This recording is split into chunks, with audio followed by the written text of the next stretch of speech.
नई बहू ने बनाई मछली। गांव के कोने वाले चौपाल पर मर्दों का जमावड़ा लगा था।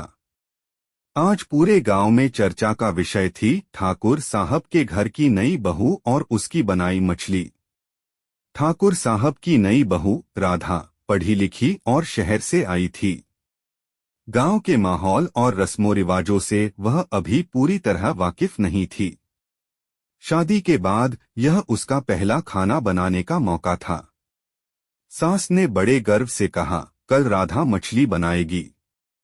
हमारे घर में तो सब मछली के शौकीन हैं।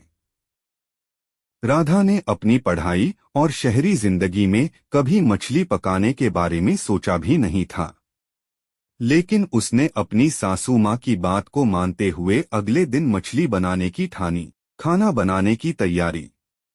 राधा ने सुबह सुबह बाजार जाकर ताजी मछली खरीदी, लेकिन परेशानी यहीं शुरू हुई।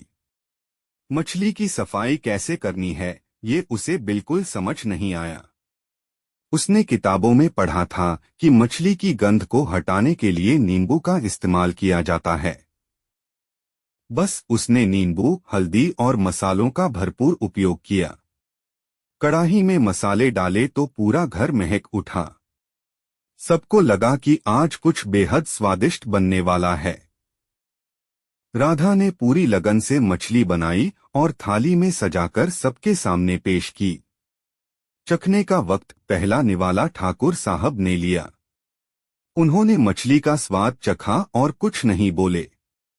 फिर सास ने भी मछली खाई और एक पल को ठहर गई। राधा का दिल धक धक कर रहा था। सबके चेहरों पर कुछ अलग ही भाव थे। आखिर ठाकुर साहब ने मुस्कुराते हुए कहा, बहू, मछली तो बड़ी मेहनत से बनाई है, लेकिन यह मछली खट्टे आम की चटनी ज्यादा लग रही है। सारा घर ठहाकों से गूंज उठा।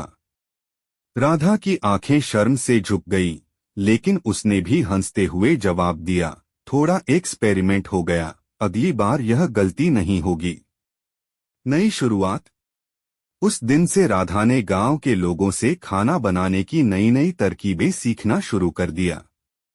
अब हर कोई उसकी पाककला की तारीफ करता था। लेकिन